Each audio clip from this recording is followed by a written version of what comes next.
Church. But before we start po, ang title po ng aming ikling tula-tula ay When Will You Appreciate Your Father? So, as we celebrate Father's Day today, we remember the love and strength that our fathers gave to us. In Proverbs chapter 20, verse 7, the righteous man walks in his integrity, blessed are his children after him. Now is a heartfelt tribute to the unconditional love and steadfast gratitude of our fathers. Sa lugar ng Pagod ay may isang Kristiyanong pamilya na patuloy na naglilingkod sa Panginoon. Ito ay ang pamilyang Dimagiba. Halina ating pumayan ang kanilang kwento.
Dumating na ang araw ng linggo at naghahanda na ang pamilya ng Dimagiba upang pumunta sa bahay sa bahay.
Good morning.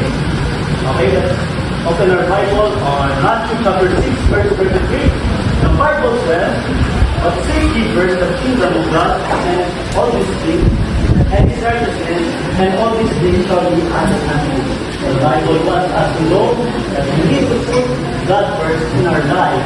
Dahil mga bagay dito sa mundo na to ay bonus na lamang sa ating mga buhay. Kung unahin natin ang Panginoong Diyos, ang sabi niya, and all these things shall be added unto you.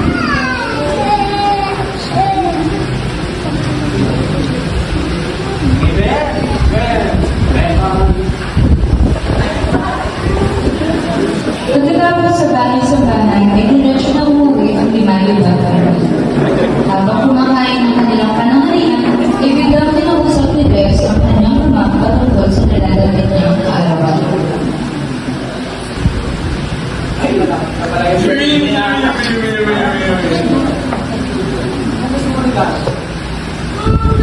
Kahit magbibig mo na rin po ako, gusto ko po sana i-invite.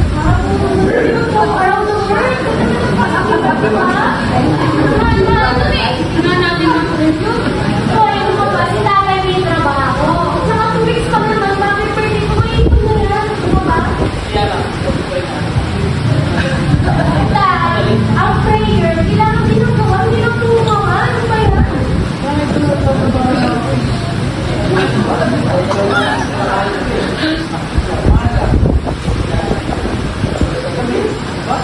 Okay, hindi po. Basta tayo, bago nila ito, dapat nag-ibig na ako, ha? Hindi po. At dahil may nasa hiling ng kanyang anak na si Deus, ay pinagtrabaho si Jonas sa isang construction at naman sa gabi ay siya ay nagtitinda ng balon upang makalikom siya ng sapat na salapi upang may pambili ng kanyang hiya. Dumating na ang araw ng pagdiriwang ng 18th birthday ni Deus. Hey, birthday mo na! Ah! Kapalos! Ay, dito kayo! Friends! Dito! Wait lang, friend. Hindi mo nakikita yung e-bike namin. Ano ba? Sorry!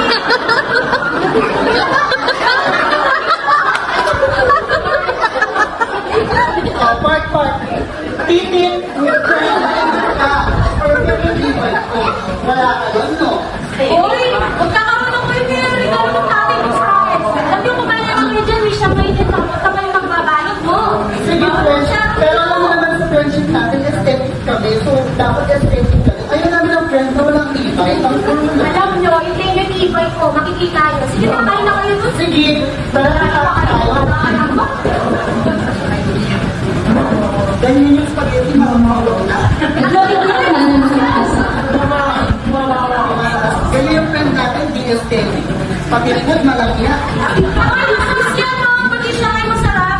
Nakikita mo nung natin na nagkakasilahan sa tahanan ng Limayo family at doon natin din ang nagpunto ng kanyang mga kaibigan na Jennifer. At yun po ay sina Chico at Tessie. Dumating na ang oras para sa pagbibigay ng regalo para sa ating birthday celebration. Una na nagbigay sa kanya ang kanyang mga kaibigan. Ang mga matatapon ng kaibigan na si Jacob ay Tessie na may bibigay ng regalo. Ah! Maraming salamat, alam niyo. Napakabuti niyo talaga. Of course, masalahin talaga natin yung pagiging. Wow! Ganda naman ang pabango! Wow! Ayan, friend, para naman hindi ka lang hindi ka lang mag-araw ay hindi Ay, sabi na naman ako, safe naman ako. Hindi mo ba si girlfriend? Sige na, salamat na dito. Sige na. Na kayo. Hindi na lahat nagkakaguling rin ng bibigay ay ang kanyang ama.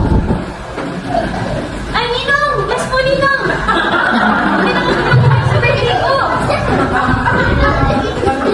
Wow! Ang ganda naman po nito, Ninong. Ganda naman po ng tablet. Maraming po salamat.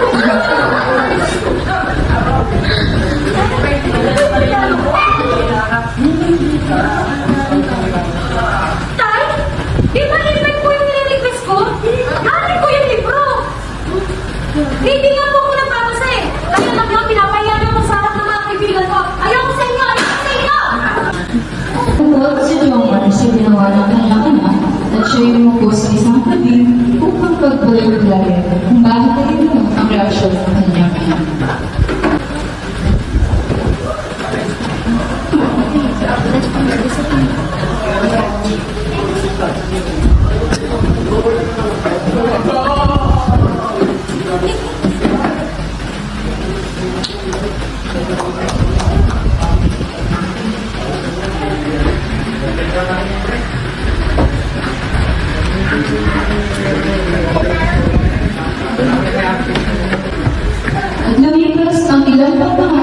hindi pa rin umuwi sa kanilang tahanan ang kanyang anak na si Beth. Kaya napag-desisyonan na ni Jomar na hanapin ang kanyang anak.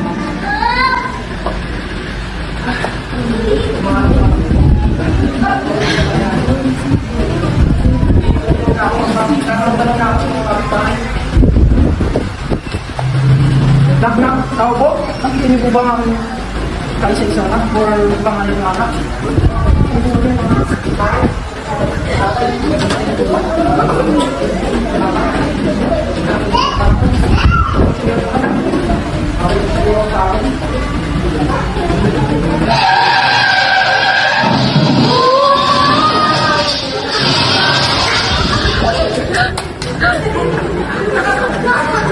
Nagdahil nga sa oras sa kanyang sarili si Jomar dahil sa paghanap sa kanyang anak, hindi niya nakalayan ng isang motor na malapit ngang makasagasa sa kanya at siya'y nasagasaan. Makikita si Jomar ng mga marites na nagkukwentuhan sa tabi ng pinagdadapan ng pangyayari.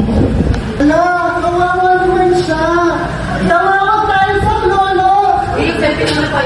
Ano nga kalapit mo?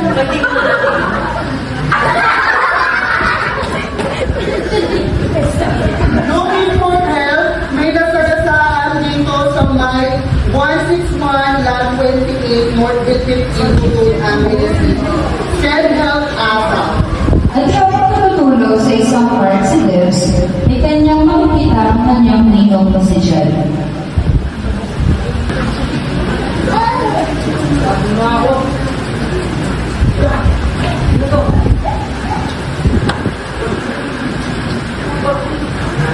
Ba, natutulog ako. Ninong! Ay, Ninong! Kayo pa rin! Ano po yung Ninong? Magaling siya! Ano po kung dalas pinasasabi mo? Yung wala? Ano po? Buti ng mama mo! Ha? Kailan po po? Yan lang! Ha? Ninong, huwag na magpiliwan kayo nasa si tatay! Tatay! Nasaan ka, tatay? At dali-dali umuwi sa kanilang tahanan si Debs upang tignan kung totoo nga ang sinasabi ng kanyang ninong. At nang makarating si Debs sa kanilang tahanan, ay nakita niya na maraming tao at nandoon din ang kanilang pastor na nangangalat kasama ng kanilang mga miyembro sa church. Kami po yung may nagramay sa Panginoon ng Maguba. Po ay sa dalang bagay, ang kapatid si Jomar. Sabi sa verse 14, kayo ang hindi nakakalam ng mga ano ang pinagpo? Kayo ay isang sigaw. Ang tanong ay lumilitaw. Ang kalakay, ang tawag.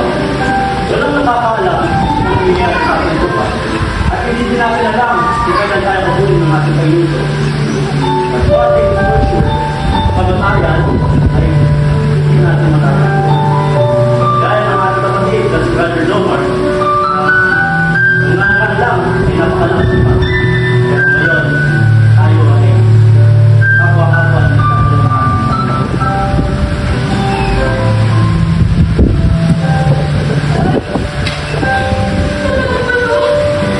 Sinabi ko ano?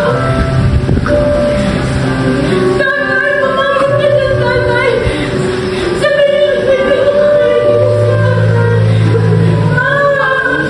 Natapat niya si tatay!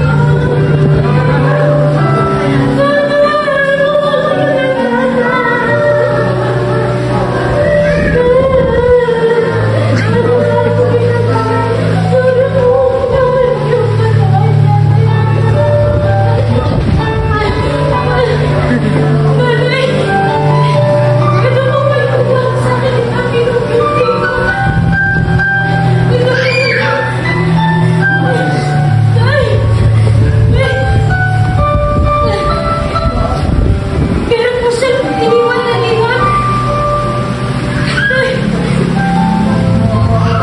Happy birthday. Gusto ko namin ibilis naman ako para ganyan na. Pagkakala kita, pinilitan ng diaper. Pag nagpuputo na. Ngayon, dalaga ka na. Anak, kung hindi mo kaya biglang magandang mo, isa lang work ang iyong tao. Pero maniwala ka na lahat gagawin ko para mabigyan ka ng mga gusto mo. O, kapala ito yung susi ng iyo. Asensya ka. Second hand lang na kaya sa gusto ng regalo ng tatay. Happy 80th birthday. Ulit na mag-iingat ka pala ng mama tatay George.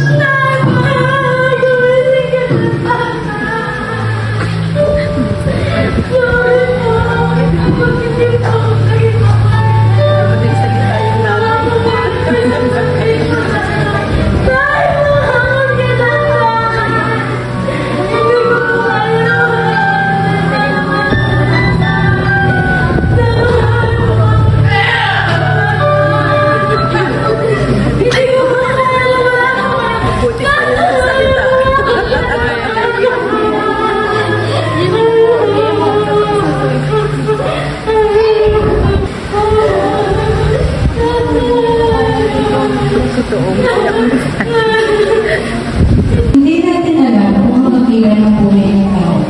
Maaaring ngayon ay malakas pa siya, ngunit bukas ay wala. Ikaw, na isang anak, kailan mo rin ipakita ang iyong pagmamahal sa iyong ama? Nasabi mo na ba, Tay, Pa, Dad, or Daddy, salamat sa pagmamahal at pag-aalaga mo sa atin or sa amin. Nasabihan mo na rin ba ang iyong ama ng mga salita, I love you at mahal kita? Kung hindi pa, ano ba ang iyong hinihintay? Huwag ka na maghintay ng tamang panahon dahil ang araw na ito ay siyang tamang panahon. Muli po, maraming salamat po sa pagkikinig sa aming maigling dula-dulaan. Naway may natutunan tayo ng katungkol dito. Again po, Happy Father's Day to all the fathers and may God give you good health,